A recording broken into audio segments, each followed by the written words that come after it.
Hey everyone, I'm back with another One Flask review today. We actually, me and my wife watched the movie Carry On this morning. It is a Netflix original, and if you do have a Netflix subscription, you can watch it today. No theater necessary. So if you do like watching the movies at the comfort of your own home, I highly recommend watching this one. To start things off, this is more of a thriller action movie. It's suspenseful. It keeps you guessing. It's a kind of spy-ish type of movie. Cop tries to catch the bad guy, but the bad guy's already three steps ahead of the cop, and kind of sort of. So it really does keep you on your toes and keep you guessing throughout it. It also has one of my favorite actors of all time, of Taron Egerton. I loved him in both Kingsman and Rocket Man, the biopic for Elton John. He also does the monkey in the Sing universe in Sing 1 and 2. And I very much enjoy his acting. He does really well. He plays off kind of a super spy or a FBI agent really well in almost every movie I've seen him in. So I do love him. And we also have Jason Bateman, who I didn't think was going to be a great villain in this, but I love the way they used him. He is the bad guy in this. He is they call him the Traveler. He's the one trying to cause the whole airport to shut down, or pretty much put something on a plane that's not supposed to be. He's taking a carry on into a plane, but he did really well in this movie. I thoroughly enjoyed it. The banter between both Taryn and Jason was really good. They play a very good cop, bad guy kind of sort of back and forth. So definitely worth a watch in my opinion, especially if you do have that Netflix subscription. But just getting into it, good things I have over here.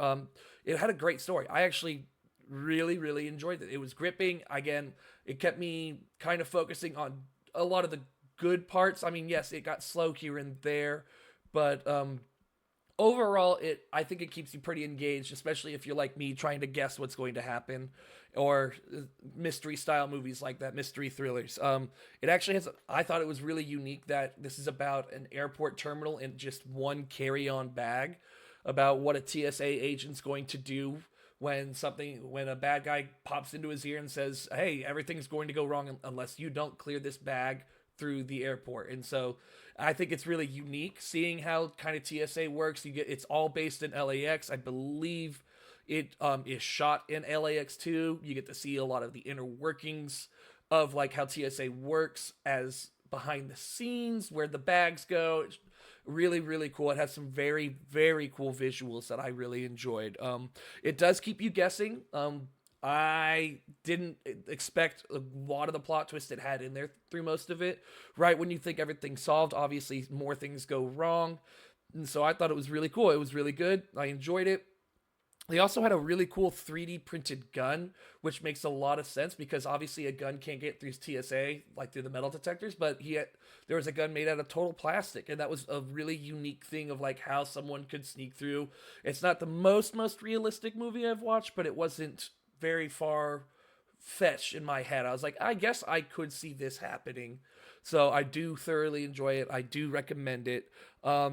Just some things, like I said, it did drag a little bit in certain sections. I caught myself on my phone, not fully paying attention at times when it was slower. Granted, this is me at my home, so it probably was a little bit to do with that, where I had more access. I didn't feel as bad like looking at my phone during a movie.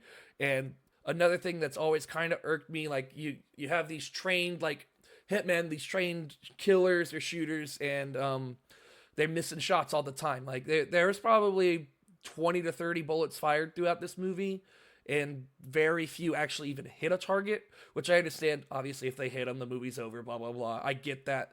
But, I mean, you play them off like there's some super bad guys, some super assassins or whatnot, and you would think with all this planning and everything out that they have to be somewhat of a decent shot, and turns out most of them aren't. So, I mean, that's pretty much my only qualms. Overall, it's a good movie. I wouldn't say like it's gonna win any awards or anything like that, but if you're looking for something to watch during this Christmas, because it is based on Christmas Eve, it does have a lot of the Christmas aspects.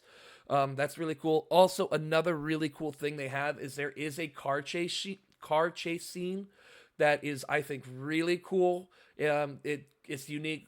really unique on how they do it. I haven't seen something quite like that before, and I when I saw that, I looked at my wife. I was like, that is really freaking cool. One of my favorite car scenes, to where like you get the in the car view, ramming other cars, shooting guns, and everything of that sort. So overall, I would say this is a good movie. Again, watch it if you don't have anything else to watch, or you're not like, I need to watch a Christmas classic. This is a very cool new Christmas movie that Netflix has produced. Netflix doesn't usually hit the mark with me on like Netflix original movies, but this one, and it might just be my rose tinted glasses because I love Taron Egerton, but I think they did this really well. I think this could be a movie I watch every year, maybe every couple years, because I enjoyed it thoroughly. So overall, I gotta probably give this about a 7.5 out of 10.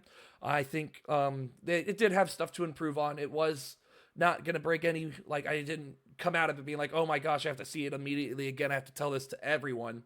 But I do recommend it if you do want something new to watch this Christmas. So, if you have any questions, feel free to leave a comment. Leave a comment about a movie you would also want me to review that's new or upcoming. Also, it doesn't take any effort to hit that like button, and it does help me out. It also tells me that you are enjoying this One Flask review series. So again, leave a like, subscribe, and turn on those notifications. And I hope you guys have a great rest of your holidays.